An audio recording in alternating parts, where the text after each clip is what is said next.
शिष्य भी ऐसे ही होना चाहिए, ठीक है। मैं कि गुरु की निंदा सुने जो काना, वो ये पाप गौघात समाना। अपने गुरु की निंदा कोई सुन लेना तो गौ की हत्या के बराबर पाप है। राम जी खड़े हो गए, राम जी तो धर्म के मूर्तिमंत रूप हैं, साक्षात धर्म ही राम है। रामो विग्रहवान धर्मा। राम जी ने प्रतिज्ञा ले ली, देखो अपना धनुष उठाया। राम जी के धनुष का नाम क्या है? सारंग। राम जी के धनुष का नाम है सारंग। सारंग धनुष को उठाया और प्रतिज्ञा करी कि आज सूर्य अस्त होने से पहले ही राजा सूरत का वध कर दें, गुरु जी के अपमान का बदला देंगे। अब जब राम जी प्रतिज्ञा कर देंगे तो सूरत राजा बच नहीं सकता। सूरत राजा जैसे प्राण के बचा के भागने लगा, इतनी में नारद जी मिल गए। राजा ने कहा नारद जी से कि हे महाराज जी बताओ, हमारी आपकी कोई पुरानी बुराई तो थी नहीं, कोई पुरानी दुश्मनी थी नहीं। अच्छा भला मैं शास्त्र सुनने जा रहा था, तुमने मुझे बीच में कैसे विदा दिया? तुम चिंता न करो राजन, मैं जब विदाना जानता हूँ तो निपटाना भी जानता हूँ। तुम्हारा केस मैं सॉल्व करूंगा, और क्यों ना हो। नारद जी जैसा वकील दुनिया में कोई है नहीं, नारद जी महाराज जैसा संवाददाता दुनिया में कोई नहीं। नारद जी बोले तुम एक काम करो, प्रवर्षण पर्वत पर जाओ, माता अंजनी इस समय पूजा कर रही है, तुम जाकर उनके चरणों में लौट जाना और तुम्हें कुछ नहीं करना है। जैसे ही पहुंचा, दौड़ करके गया तो माता अंजनी सूर्य भगवान को अर्घ दे रही है, पूजन कर रही है, और सीधा गया तो माता अंजनी के चरणों में लेट गया। अब माता तो ममता की समुद्र है, ममता की सागर है, वात्सल्य की मूर्ति। माता ने आशीर्वाद दे दिया, जाओ पुत्र, आशीर्वाद है, चिरायु भव आयुष्मान भव, मतलब तुम्हारी लंबी उम्र हो जाए, लंबी उम्र का आशीर्वाद है। और जैसे ही लंबी उम्र का आशीर्वाद दिया, हाथ जोड़ के बोला माँ ये आपने क्या किया? राम जी ने मुझे मारने की प्रतिज्ञा ली है, आज सूर्य अस्त होने से पहले मेरी मृत्यु निश्चित है, और आपने मुझे लंबी आयु का आशीर्वाद दिया है, अब आपके वचनों का क्या होगा? माता ने कहा चिंता न करो पुत्र, जब मैंने आशीर्वाद दिया है तो मेरा वचन भी मिथ्या नहीं जाएगा। तब माता ने हनुमान जी को बुलाया, मनोजवम मारुततुल्य वेगम जितेन्द्रियं बुद्धिमतां वरिष्ठं वातात्मजं वानरयूथमुख्यं श्रीरामदूतं शरणं प्रपद्ये। जैसे हवा का वेग होता है, मनोजवम मारुततुल्य वेगम, वायु के वेग के समान हनुमान जी करने लगे। और जैसे ही आवाज लगाई, हनुमान जी को पुकारा, एक पल में हवा की तरह हनुमान जी उड़ करके और प्रकट हो गए। बोलो हनुमान जी महाराज की जय। हनुमान, आज तुमने मेरी वाणी, मेरे वचन की लाज रख ली। क्या हुआ माँ, क्यों बुलाया? ये राजा सूरत है और इसके जीवन में धर्म संकट आ गया। तुम्हारे स्वामी राम है, इसे मारने का प्रण लिया है, सूर्य अस्त होने से पहले इसका वध कर देंगे, और मैंने इसे आशीर्वाद दिया है कि ये लंबी आयु रहे, चिरायु हो, इससे बड़ा दुनिया में किसी को नहीं मानूंगा। एक बार जानकी जी बैठी है दरबार में, राम जी बैठे हैं, दरबार लगा है, सुग्रीव जी बैठे हैं, बाली जी बैठे हैं, सुग्रीव जी बैठे हैं, और नल नील अंगद दुर्ग वानर सेना बैठी है। सभी लोग बैठे हैं।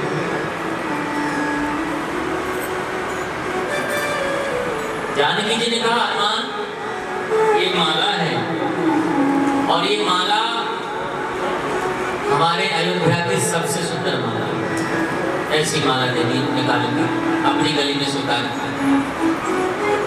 तुम मेरे सबसे प्रिय पुत्र हो, सबसे प्रिय भक्त हो, इसलिए ये माला दुनिया की सबसे प्यारी माला है, तुम्हें प्रदान करती हैं। अब हनुमान जी उस माला को देख रहे हैं, ये दुनिया की सबसे प्यारी माला है, इसमें राम जी होंगे कहीं ना कहीं। परंतु बहुत ढूंढ रहे हैं पर राम जी नहीं मिले। अब राम जी निकले तो तोड़ के देखो कहीं अंदर राम जी का कहीं चित्र हो, राम जी का नाम हो, कुछ तो होगा। जब माला तोड़ के देखी तो अंदर भी राम है। एक एक मोती को तोड़ के फेंक दे रहा है। अब सभी लोग देख रहे हैं, लंका नरेश भी है, रावण के भाई विभीषण जी आए और नमस्कार के बोले हनुमान जी बात कहें क्या? बोले ये माला बड़ी प्यारी माला है, मोतियों की माला है और वो भी जानकी जैसी माता ने तुमको प्रदान की है, भेंट की है, ये तोड़ने के लिए दी क्या? ये बंदरों का काम क्यों कर रहे हो? ये तो बंदरों का काम है तोड़ना। हनुमान जी ने कहा बंदरों का काम तो है तोड़ना, पर मेरा काम है राम को खोजना। जहां जो मेरा राम का नहीं वो मेरा किसी काम का नहीं। विभीषण जी बोले तो मतलब क्या है? जिसके पास राम नहीं वो किसी काम का नहीं।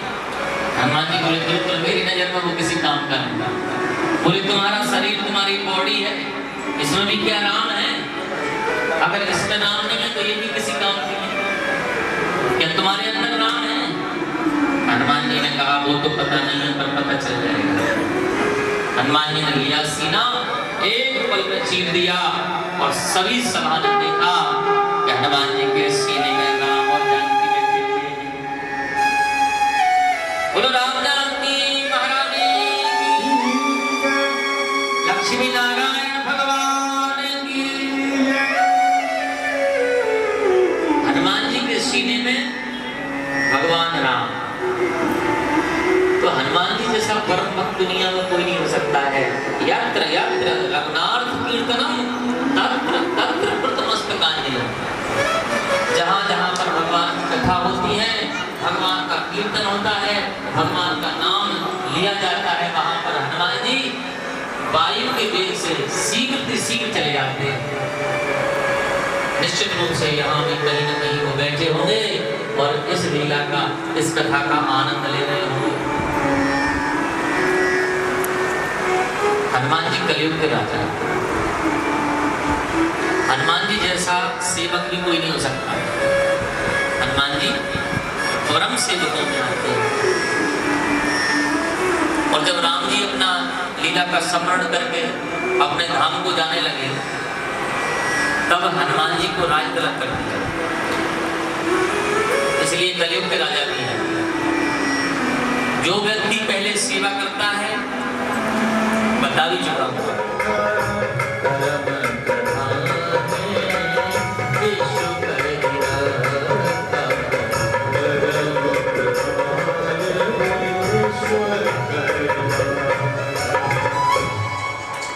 संसार में जो भी जैसा करता है उसको वैसा ही फल मिलता है।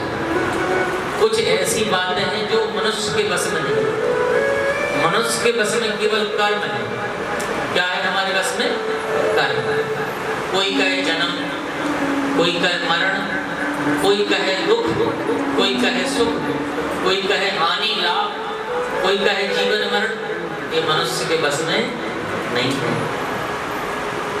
मिलना और बिछड़ना भी मनुष्य के बस में नहीं है। कोई चाहता है कि हमारा जन्म किसी गरीब परिवार में हो। बताओ इतने लोग बैठे, जवाब। कोई चाहता है कि हमारा जन्म निम्न श्रेणी में, जन्म लेने के बाद उसने यज्ञ कर लिया है। जन्म लेने के बाद क्या बहुत ज्यादा भजन कर लिया है उसने कुछ भी कर्म नहीं किया है, फिर भी जन्म लेने के बाद वो करोड़ों की संपत्ति का मालिक कैसे बन गया? सोचो आप।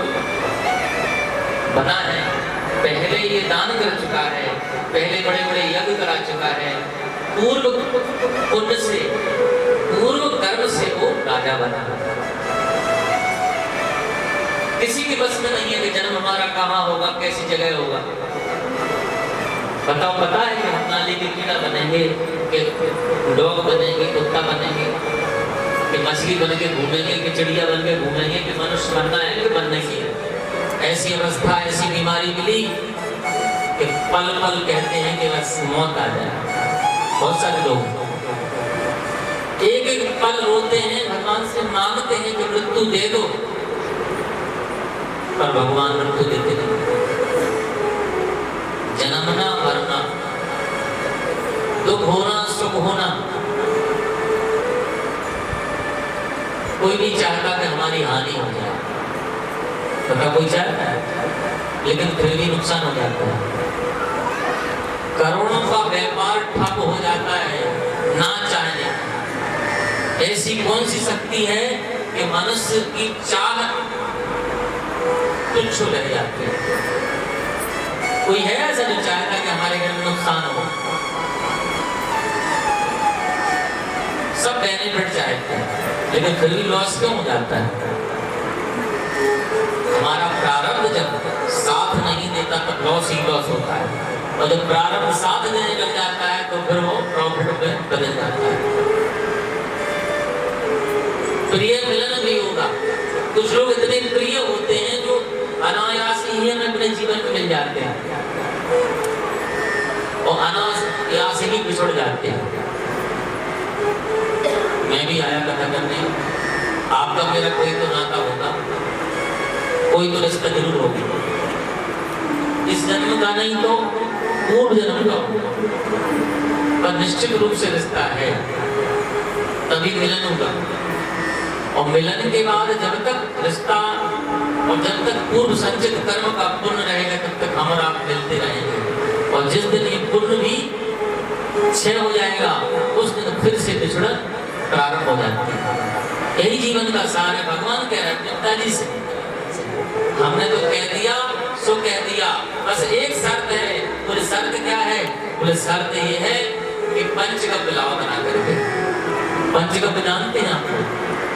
गऊ का दूध, गौ दूध, गौ दही, दधी, पाय दधी, घृत, मधु, शर्करा, ये गाय के होना चाहिए 4, बस उसमें शर्करा डाल दें और उसमें शहद डाल दो और उसमें थोड़ा सा गौमूत्र डाल दो और थोड़ा सा गाय के गोबर का स्पर्श करा दो, तो ये पंचगव्य बन जाता है। और इसमें थोड़ी सी भभूति पड़कर महाराज जी ने डाल दी और कहा जो ये पंचगव्य को पिएगा वो मर जाएगा, लेकिन शर्त ये है कि जो पंचगव्य को पिएगा वो मर जाएगा और इसके बदले में इसका बेटा जीवित हो जाएगा।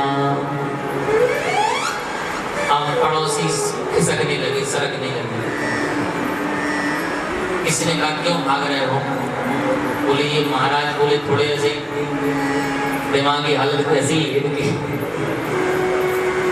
ऐसा ना हो पकड़ के हमें पिला दे जबरदस्ती पंचगव्य। और कहीं हम मारे गए तो एक बोला अरे यार हम काहे को भागे, जिनका बेटा है वे पिएंगे पंचगव्य, हम नहीं पिएंगे। जिनका मरा है वो पिए। सब लोग बैठ गए। अब महाराज जी लेकर गए पंचगव्य, बेला में कटोरी, कांसे का बेला है। सबसे पहले पहुंचे पिताजी के पास, सबसे पहले पहुंचे पत्नी के पास। पत्नी से कहा तुम अर्धांगिनी हो, तुमने 7 जन्मों तक साथ रहने की कसम खाई है, इसलिए तुम एक काम करो, तुम इस बेला को पी लो, इस पंचगव्य को पी लो। पी सकती क्योंकि मैं जानती हूँ, मैंने सुना है कि पिता मर जाते हैं तो माता अपने बच्चों का पालन पोषण कर लेती है। गौर करना, पिता मर जाते हैं तो बच्चे को भूखा नहीं रहने देती माँ, और कहीं माँ मर गई तो बच्चे फिर कहाँ, किसके दरवाजे खड़े होकर के भूखे खड़े रहेंगे, किससे मांगेंगे रोटी? महाराज जी बोले जबरदस्ती नहीं है, पीना हो तो पी लो, इच्छा की बात। इसका मतलब नहीं पीना है। उसने सिर झुका लिया। बच्चा सब सुन रहा है कि पत्नी कहती थी कि तुम चले जाओगे तो मैं मर जाऊंगी, प्राण छोड़ दूंगी, और अब कह रही नहीं पीऊंगी, अब कैसे जीवित रहेंगी? महाराज जी वो पंचगव्य ले गए और पिताजी के पास गए। पिताजी से बोले अब आप 70 वर्ष के हो गए, 70 पूरा कर गए, अब आपको तो वैसे ही मरना है कुछ समय बाद, इससे अच्छा है तुम पंचगव्य पी लो, तुम मर जाओगे और तुम्हारे बदले में तुम्हारा पुत्र जीवित हो जाएगा। पिताजी ने मना कर दिया। बोले महाराज हम नहीं पी सकते। क्यों नहीं पी सकते? उत्तर दो। बोले हम इसलिए नहीं पी सकते क्योंकि महाराज हमारी जो पत्नी है ना, अगर मैं मर गया तो मेरी पत्नी भी मर जाएगी मेरे वियोग में, और मेरे मरने पर मेरी पत्नी के बुढ़ापे का सहारा कौन होगा महाराज? भाई कोई भी दुख होता है, सुख होता है, हानि लाभ होती है तो हम पति पत्नी मिलकर उससे बांट तो लेते हैं, जी तो लेते हैं।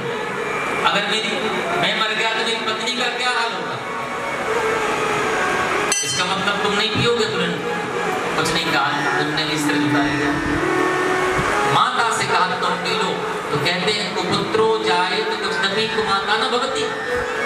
पुत्र को पुत्र हो सकता है लेकिन माता कभी को माता पति की आज्ञा मिल जाए तो मैं एक पल में पी लूंगी, मुझे मारने का काम नहीं, मेरा पुत्र जीवित हो जाएगा, मुझे तो वैसे ही मरना। पति की ओर देखा, पति ने मना कर दिया। पति बोले जब तक मेरी पत्नी अपने हाथों से रोटी चपाती बनाकर मुझे नहीं खिलाती मेरा पेट नहीं भरता, और ये मर गई तो मैं तो पहले मर जाऊंगा। तो हम दो मरे, इससे अच्छा है कि वो एक मर ही गया है। अरे जो मर गया उसका क्या दुख करना है? हम दो बच्चे बहुत हैं, मेरे पुत्र की जगह मेरे नाम पोते तो हैं, मैं उनको भी पुत्र मान लूंगा, लेकिन हम दोनों में से कोई नहीं पिएगा। अब जब पत्नी ने मना कर दिया, पिताजी ने मना कर दिया, माता जी की भी मना हो गई। महाराज जी ने सभा में कहा कोई है उम्मीदवार पीने वाला? सबने हाथ खड़े कर दिए, महाराज कोई नहीं पिएगा। महाराज बोले तो एक काम करें, हम पी लें क्या?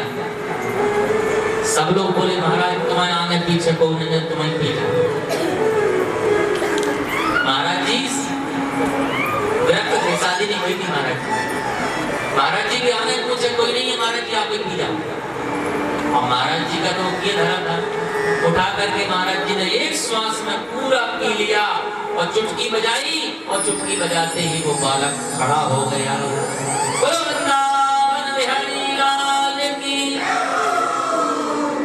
बालक खड़ा होकर के बोला गुरुदेव आज मैं समझ गया इस संसार में कोई किसी का नहीं है, सब मतलब की दुनिया है। को ना का हो सुख दुख करदा,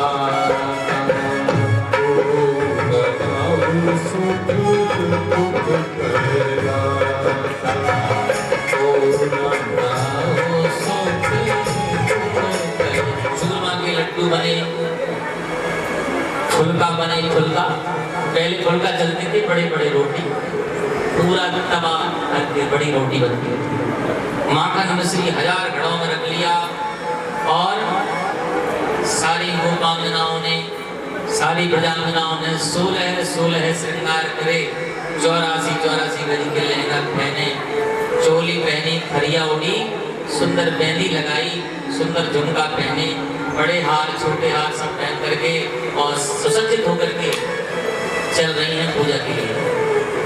हमारे जो गुरुदेव हैं सांडिल मुनि, उन्होंने भी पूजन की थाली लगाई, पूजन सामग्री तैयार करवाई। भगवान श्री कृष्ण आगे आगे चल रहे हैं, ब्रजमंडल के सारे ब्रजवासी पीछे चल रहे हैं, गाड़ियों में गोरस भर लिया है, भगवान का पूजन का सामग्री और प्रसाद भर लिया है, और चलते हैं। कहते हैं भगवान गिरिराज बहुत बड़े हैं, 7 कोस लंबे चौड़े हैं, इसलिए सबसे पहले परिक्रमा करनी पड़ेगी। नाय माने मीरो मनवा, नाय माने मीरो मनवा, नाय माने मीरो मनवा, नाय माने मीरो मनवा, मैं तो गोवर्धन को जाऊं मेरे वीर, नाय माने मेरो मनवा, मैं तो गोवर्धन को जाऊं मेरे वीर, नाय माने मेरो मनवा, मैं तो गोवर्धन को जाऊं मेरे वीर, नाय माने मेरो मनवा, मैं तो गोवर्धन को जाऊं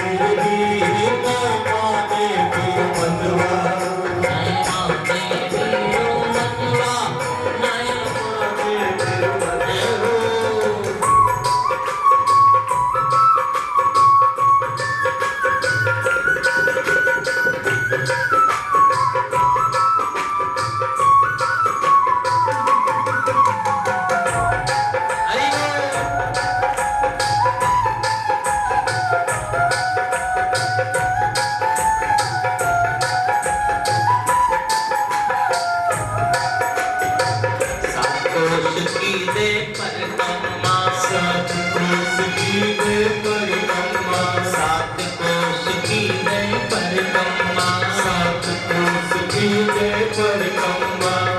मैं तो मानसी गंगा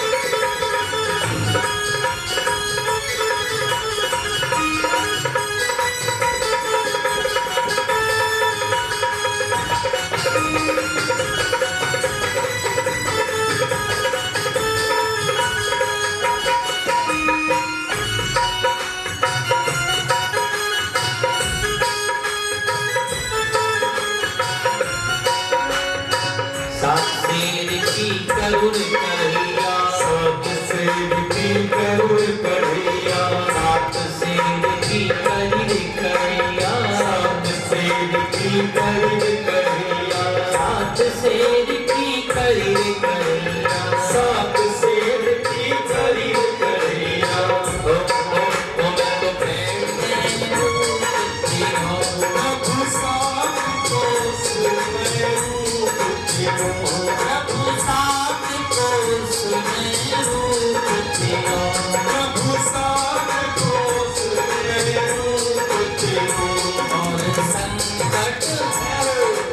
संकट कर दो पार, हो पार, तेरे माथे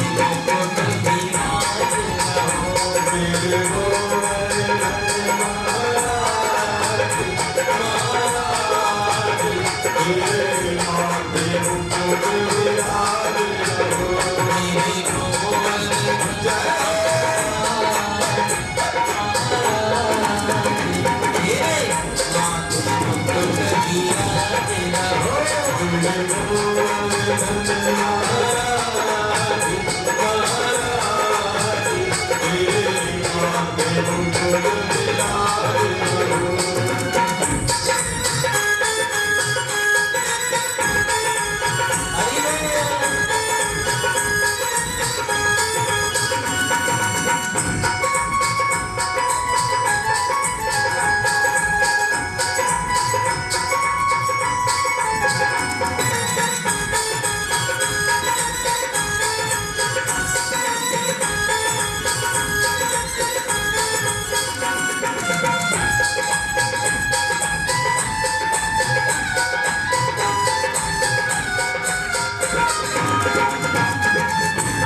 आधार है वो राधा है।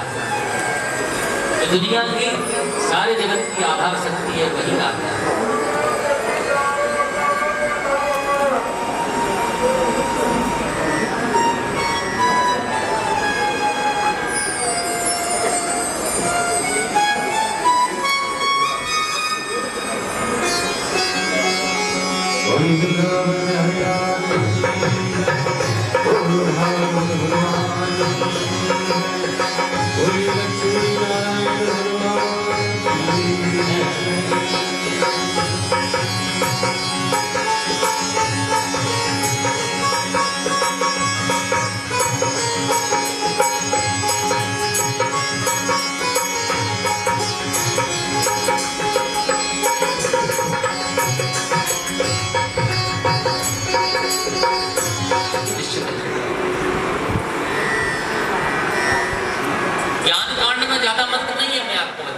केवल 40,000 मंत्र ज्ञान कांड में है, 80,000 मंत्र कर्म कांड में है और 16,000 मंत्र उपासना कांड में है।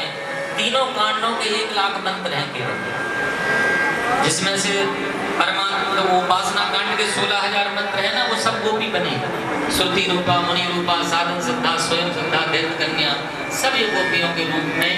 शरद पूर्णिमा की रात्रि थी, वहां मेरे कृष्ण ने वेणु का निनाद किया, मेरे कन्हैया यमुना किनारे चले गए। कल कल निनादनी पावन यमुना के तट पर जाकर शरद पूर्णिमा की रात्रि में बालिका खेल रही है, चंद्रमा प्रज्वलित हो रहा है। वहीं पर मेरे गोविंद ने मुरली बजाई। बोलो गोविंद भगवान।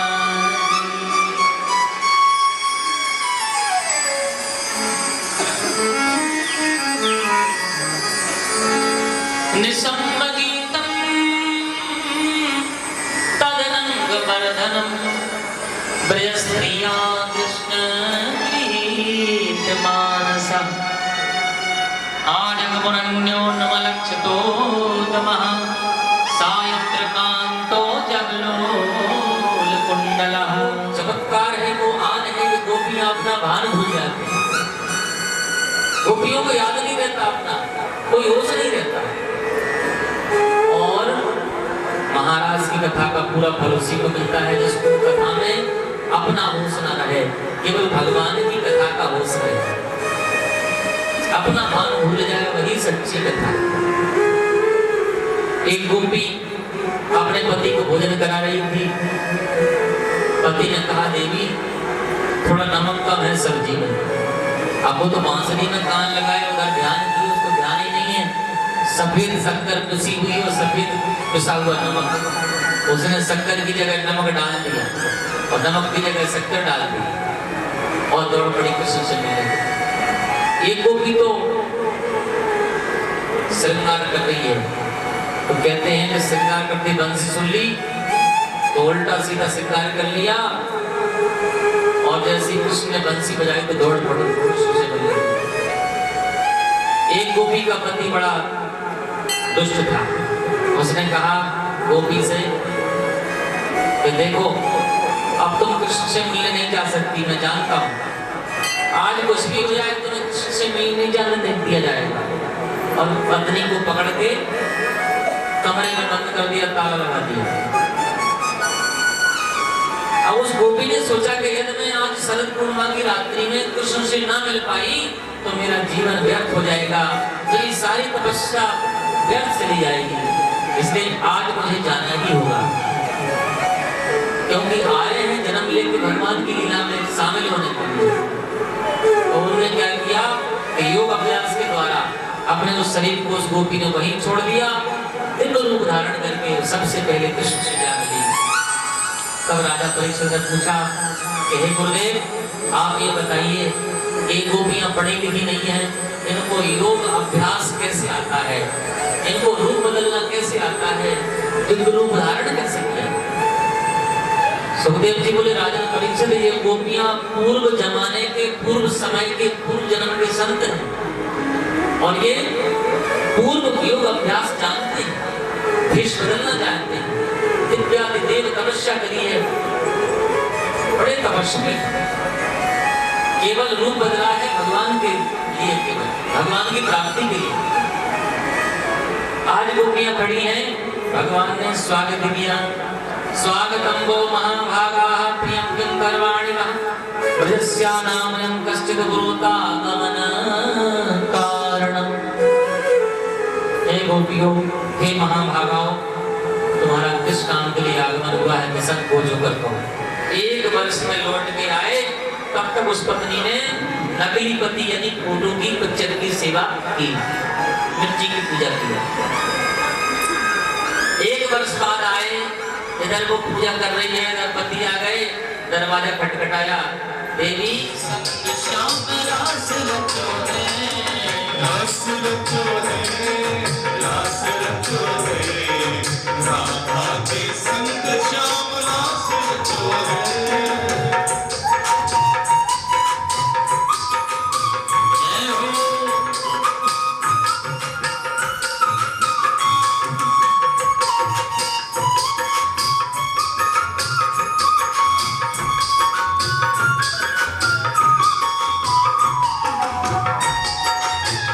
हरि बोल।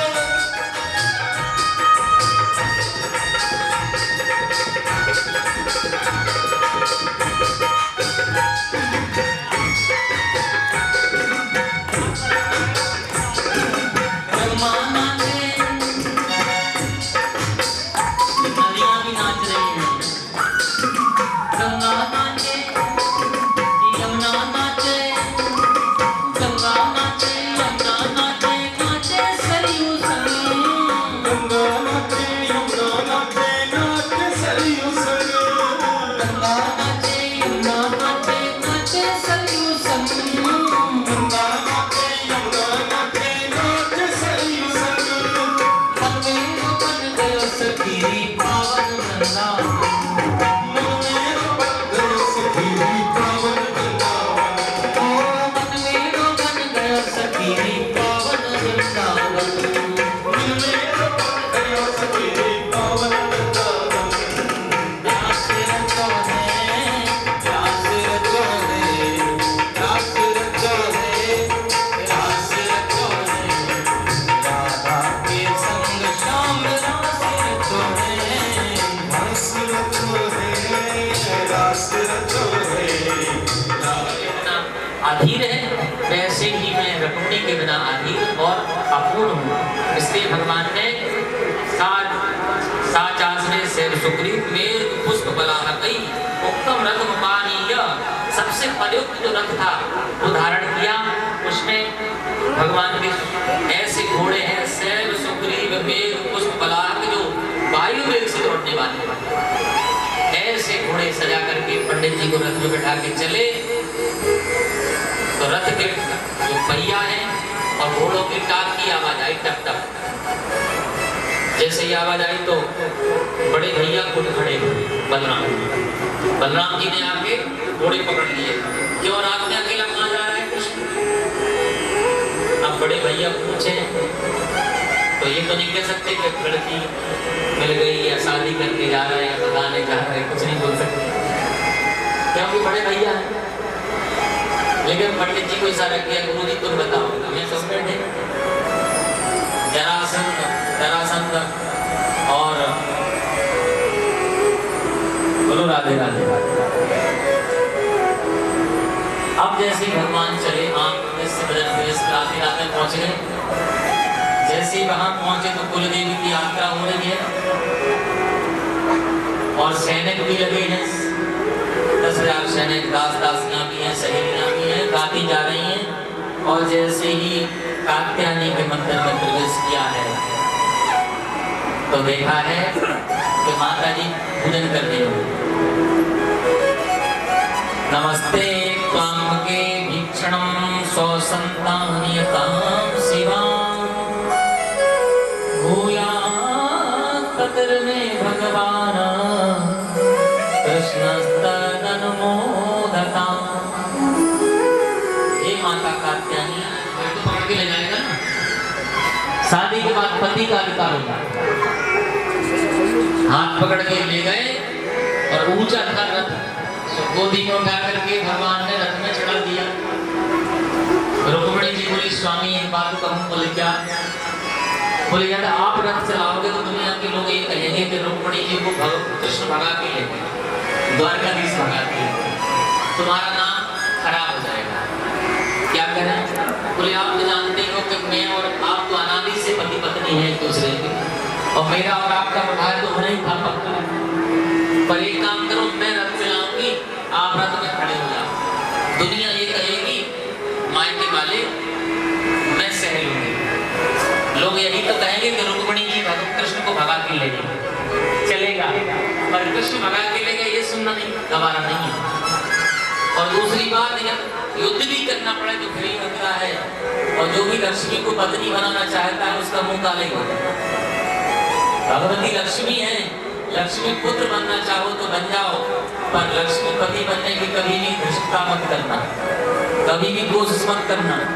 लक्ष्मी को पत्नी कोई नहीं बना सकता, माता दुनिया बना सकती है।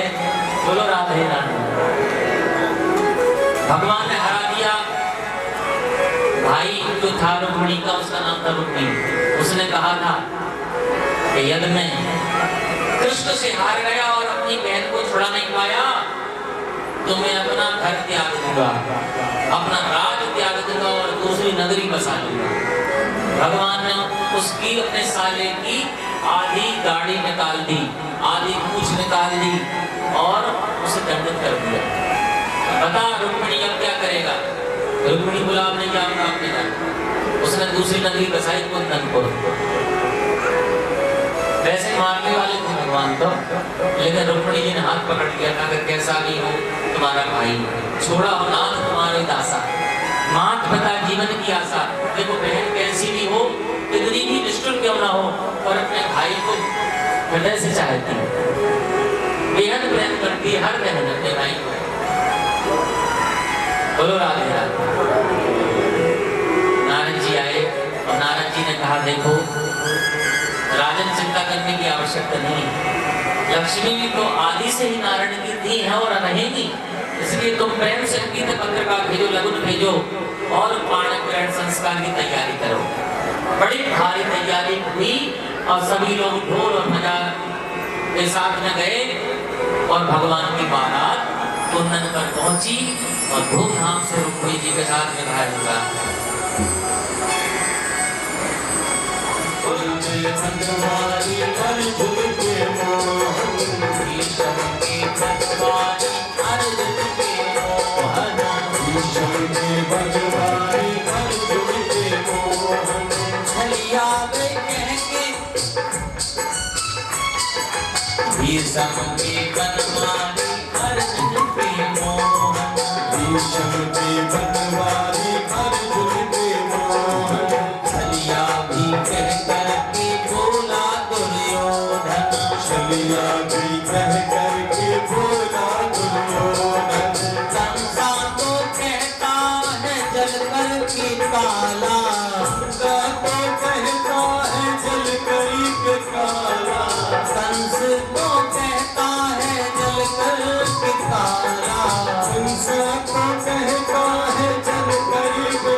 सुदामा चरित्र और राजा परीक्षित की मुक्ति।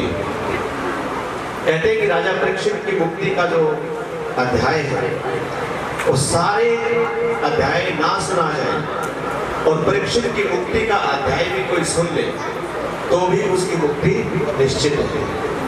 तो मैं प्रार्थना करूंगा माताओं बहनों से और भाइयों से कि आपके आड़ोस में पाड़ोस में जो भी माताएं बैठे किसी कारणवश बीमार हो, ना आ सके, द्वेषता हो, वैर हो, कुछ भी हो, लेकिन उन्हें एक बार कहें कि 6 दिन आप नहीं आए, आप क्षमा के प्रार्थी हैं। सप्तम दिवस राजा परीक्षित की मुक्ति होने जा रही है। हो सकता है हमारे पापों से हमारी मुक्ति हो जाए। तो उन्हें कहें कि कल की कथा अवश्य आप भी सुने और औरों को भी सुने। कहते हैं मेरे गुरुदेव कि जो कोई एक व्यक्ति अगर किसी को हाथ पकड़ के गुरु की शरण में ले जाकर के गुरु दीक्षा दिलाता है, वह 1000 गायों के वध होने से बचाने का फल प्राप्त करता है। अगर कोई एक व्यक्ति किसी एक व्यक्ति को भगवान श्री के चरणों में ले जाकर लगाता है और कथा का श्रवण कराता है, उसे 1 लाख गायों से आकर के गोवर्धन भगवान को भोग लगाया।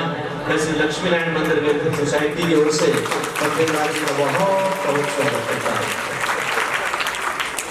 भगवान श्री लक्ष्मी नारायण मंदिर की गोद में बैठकर जब हम कथा सुन रहे हैं और कथा व्यास को जो माल्य अर्पण किया, दुपट्टा दिया और उनको पगड़ी पहनाई, ये पगड़ी हमारे राजू जी गुप्ता जो स्ट्रीट कवर का काम करते हैं उनकी तरफ से और माननीय बलदेव राज जी मास्टर जी के हाथों से उनको पहनाई गई। मैं राजू जी गुप्ता का भी बहुत बहुत स्वागत करता हूँ। हर साल हुई सेवा करते हैं। आज के हमारे यजमान श्री लक्ष्मी नारायण मंदिर वेलफेयर सोसाइटी के प्रधान सम्माननीय श्री हरजिंदर पाल जी जोशी, जिन्होंने आज की पूजा करवाई और आज में लड्डू का प्रसाद उनकी तरफ से। प्रसाद बहुत है और सभी माताएं बहनें कल की तरह आराम से प्रसाद देंगे और मैं आज सेवादारों से विनती करूंगा कि सबसे पहले जो सबसे अच्छा प्रसाद है वो पहले बालकों को दे, बच्चों को दे, बच्चों को दे करके उसके बाद में माताओं बहनों को बांटे। क्योंकि कहते हैं कि बाल स्वरूप में भगवान विराजमान होते हैं और सबसे पहले बच्चों को प्रसाद दे, उसके बाद में माताओं को। अब मैं दादी सज्जनों के नाम थोड़ा सा अनाउंस करना चाहूंगा, क्योंकि ये श्रीमद् भागवत कथा, महापुराण और मंदिर का निर्माण मैं बार बार कहता हूँ और हमारी जो कमेटी है उन्होंने मुझे ये पूरी छूट दे रखी है कि पंडित जी आप हमारा नाम ले ना लें, ये मंदिर सभी का है, ये किसी एक व्यक्ति विशेष का नहीं है, ये किसी एक व्यक्ति और जाति का नहीं है, ये पूरे नगर का है। तो मैं सभी से निवेदन करता हूँ कि श्री लक्ष्मी नारायण मंदिर में बैठ करके आप ये महसूस ना तो शायद हुआ है आपको, ना आगे होने देंगे कि ये मंदिर किसी व्यक्ति विशेष का है, किसी जाति विशेष का है या किसी गोत्र विशेष का है। ये व्यक्ति ये मंदिर हम सभी का है और सभी का इसमें योगदान है।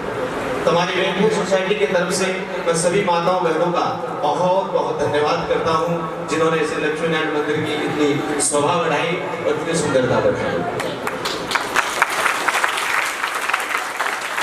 श्रीमद् भागवत कथा महापुराण जो 12 सालों से चल रही है, जिसमें सभी का थोड़ा थोड़ा योगदान है और विशेष योगदान हमारे मास्टर बलदेवराज जी, हरजिंदर पाल जी जोशी और पूरा जोशी परिवार, पूरा अरोड़ा परिवार, शिव मंदिर और माता रानी मंदिर, माँ वैष्णो देवी मंदिर और ठाकुर द्वारा मंदिर, जिनकी तरफ से हर साल बहुत सुंदर स्वागत किया जाता है। मैं इन सभी मंदिरों की कमेटियों का और उनके मेंबरों का बहुत बहुत धन्यवाद करता हूँ।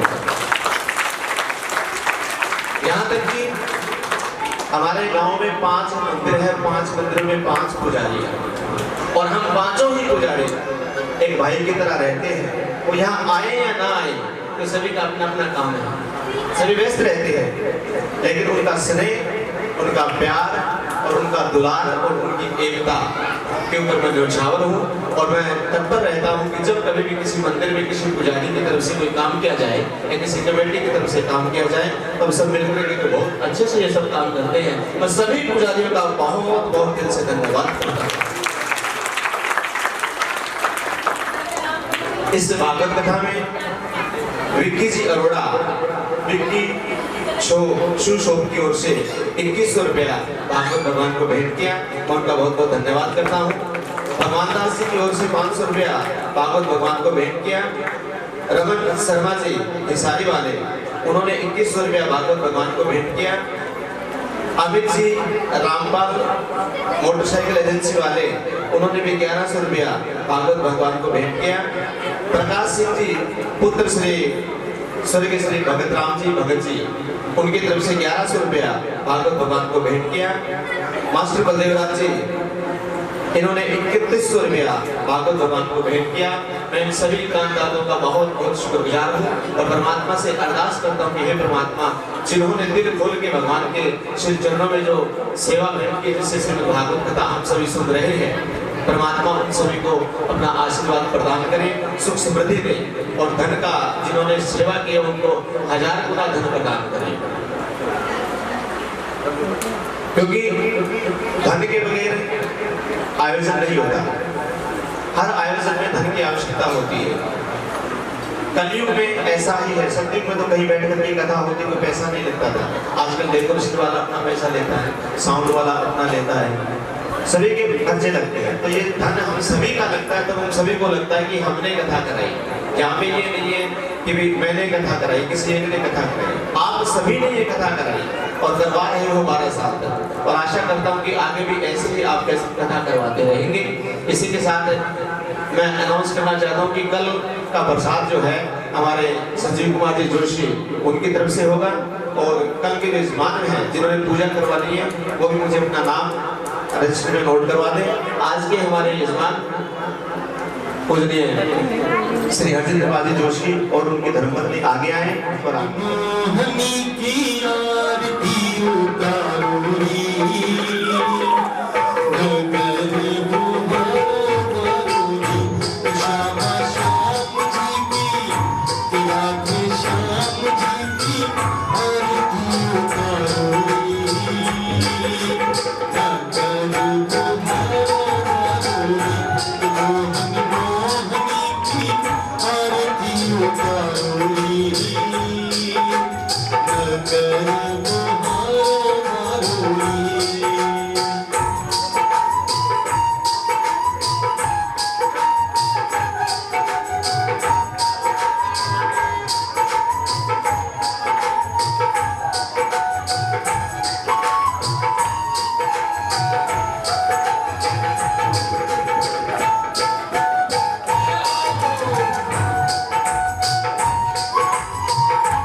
करें एक एक करके, क्रम से आए आप लोग, सभी भक्ति भाव के साथ आरती करें।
सुदामा को आज दुलारो हरिदास को प्यारो, सुदामा को आज दुलारो हरिदास को प्यारो, सुदामा को आज दुलारो हरिदास को प्यारो, सुदामा को आज दुलारो हरिदास को प्यारो। ओ तो बिगड़े काम सवारे,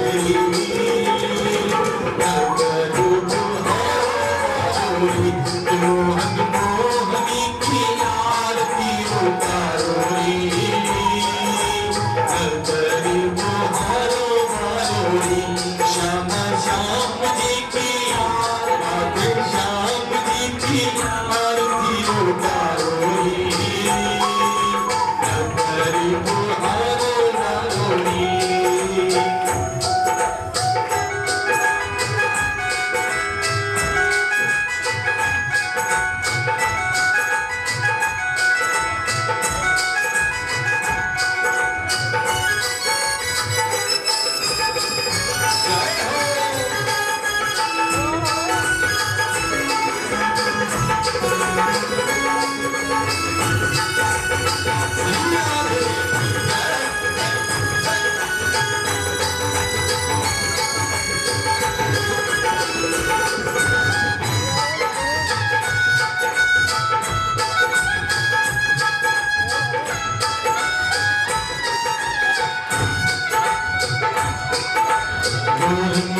पीतांबर सोहे गल में जंजी माला, पीतांबर सोहे गल में जंजी माला, कैसो सच रहो गोरी सगकारो रे, सच रहो गोरी सगकारो रे, नजर बुहारो मारो रे, राधे श्याम जी की सीताराम जी की आरती उतारो रे, नजर बुहारो मारो रे, नजर बुहारो मारो रे,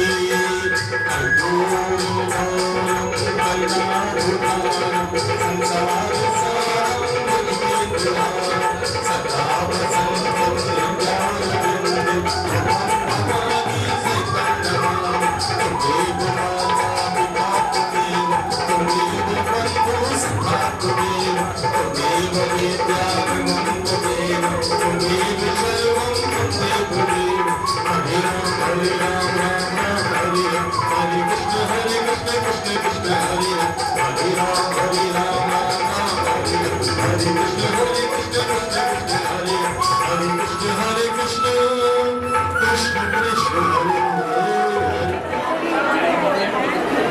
बैजो उत्थे मिल जानियां, बैजो उत्थे आ जानियां।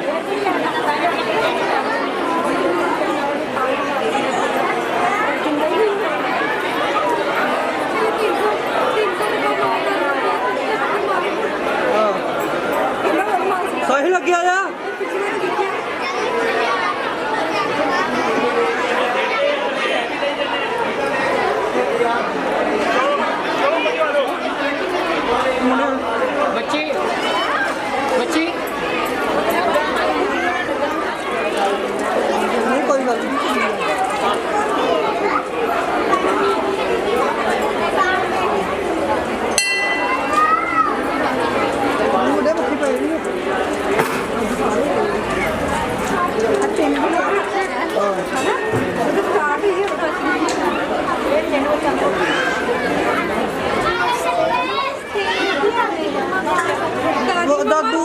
ਅੱਗੇ ਆ ਬਹੁਤ ਅੱਗੇ ਆ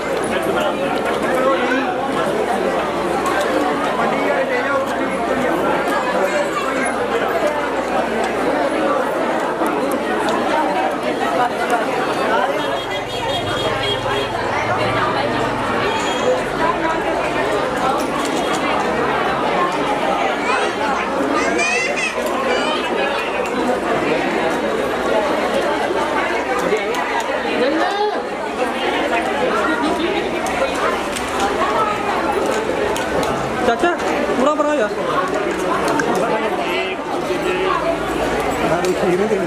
ਨਾਪੀ ਖਾ ਲੈਣੀ ਹੈ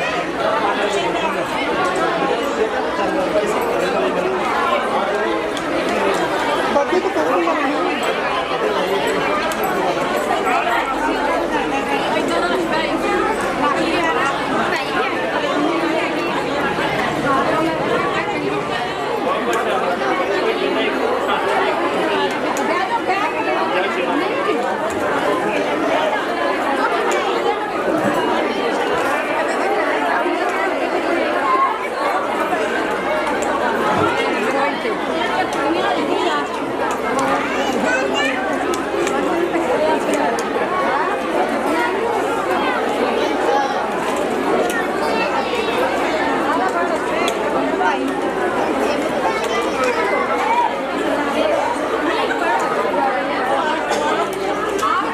ਚਾਚਾ ਜਿਹੜੇ ਬੈਠੇ ਉਹਨਾਂ ਨੂੰ ਪਾ ਦੇ ਇੱਧਰ ਜੀ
ਕੱਪੜਾ ਨਹੀਂ ਕੱਪੜੀਆਂ